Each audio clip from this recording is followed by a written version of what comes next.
Base ఏదైతే ఉందో దాన్ని అడల్టరేట్ చేశారు. నాసిరకమైనటువంటి రా మెటీరియల్స్ వాడి దాన్ని అడల్టరేట్ చేసి చీప్ లిక్కర్ తాగిచ్చి ప్రజల ప్రాణాలని బలిగొన్నారు. ఇది కేవలం డబ్బుతో సంబంధించినటువంటి కుంభకోణమే కాదు, ప్రజల ప్రాణాలని బలిగొన్నటువంటి ఎడిక్టివ్ కెమికల్స్ కూడా వాడారని వచ్చింది కదా.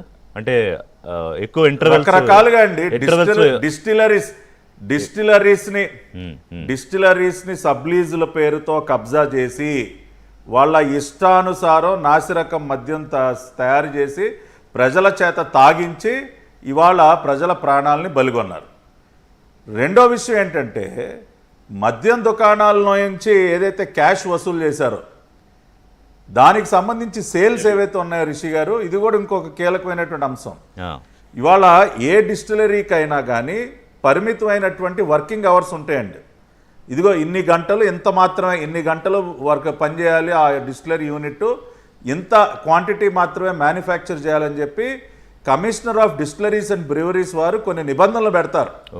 నేను 24 గంటల ప్రొడక్షన్ చేస్తా, నా ఇష్టానుసారం కొన్ని లక్షల కేసులు తయారు చేసేస్తానంటే ఒప్పుకోరు.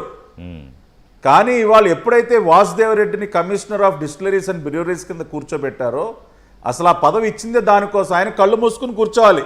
ఆయన చేయాల్సిన పని ఏంటి అంటే కళ్ళకు గంతలు కట్టుకుని కూర్చోవాలి. వీళ్ళు సబ్లీజుల పేరుతో తీసుకున్నటువంటి డిస్టిలరీల్లో ఇష్టానుసారం ప్రొడక్షన్, దానికి లెక్క జమ ఏముండదు కదండి. బ్రెవరేజెస్ కార్పొరేషన్ నుంచే కాకుండా డైరెక్ట్గా వాటిని లిక్కర్ దుకాణాల దగ్గర తీసుకెళ్ళి అమ్మేసి అక్కడ క్యాషే కదా మొత్తం, అక్కడ డిజిటల్ ట్రాన్సాక్షన్ లేదు, ఎక్కడా కూడా అకౌంట్ ఫర్ ఏది అవ్వలేదండి. బ్రెవరీస్లో డిస్టిలరీస్లో పరిమితికి మించి మద్యాన్ని తయారు చేశారు. పరిమితికి మించి తయారు చేసిన మద్యాన్ని లిక్కర్ దుకాణాలకి తరలించారు. ట్రాన్స్పోర్ట్ కాంట్రాక్ట్ కూడా వీళ్ళదేనండోయ్ రిషి గారు. మిథున్ రెడ్డికి అత్యంత సన్నిహితులదే లిక్కర్ ట్రాన్స్పోర్ట్ కాంట్రాక్ట్. ఏది వదల్లా. ఇప్పుడు డిస్టిలరీస్లకు అనుమతులు ఇచ్చే వ్యక్తులు మనోళ్లే, డిస్టిలరీలని సబ్లీజులకు తీసుకునే కంపెనీలు మన కంపెనీలే, డిస్టిలరీస్ లో తయారు చేసే మద్యము మందే, ఆ డిస్టిలరీస్ నుంచి లిక్కర్ షాపులకి రవాణా చేసే లారీలు మనయే, లిక్కర్ షాపులు మనయే.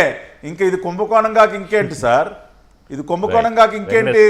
ఇవాళ అట్లా దోచిన సొమ్మంతా ఇవాళ పొద్దున చూశారు కదా, ఒక ఫామ్ హౌస్లో 11 కోట్ల రూపాయల నోట్ల కట్టలు పెట్టెల్లో పెట్టి దాచిపెట్టారు.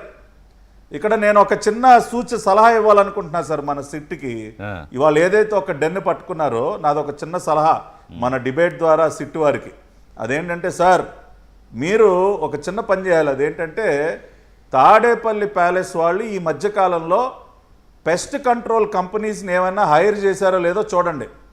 పెస్ట్ కంట్రోల్ చేస్తారు కదా, చదల మందులై కొట్టే కంపెనీలు, వాటిని ఏమన్నా ఈ మధ్యకాలంలో పిలిపించి అటువంటి కంపెనీలను ఏమన్నా పిలిపించి మాట్లాడారా, ఏమన్నా హైర్ చేశారా సమాచారం తీసుకోండి. ఖచ్చితంగా పిలిచే ఉంటారు.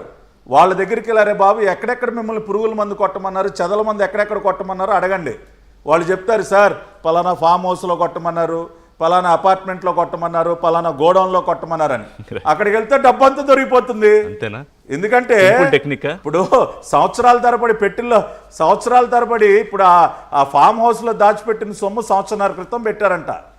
అట్లా సంవత్సరాల తరబడి పెట్టేస్తే చదలబట్టుకు ఏం చేస్తాయి సార్. జగన్ రెడ్డి గారు ఈ విషయంలో భలే జాగ్రత్తలు తీసుకుంటారండోయ్.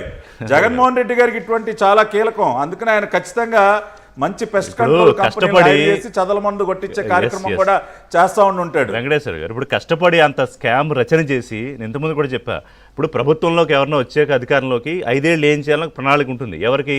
చంద్రబాబు నాయుడు లాంటి విజనరీకి, సరే బీజేపీ వాళ్ళ కూటమి ప్రభుత్వం ఏం చేయాలి, ఆయన ఏదో సింగపూర్ అని తిరుగుతున్నారు.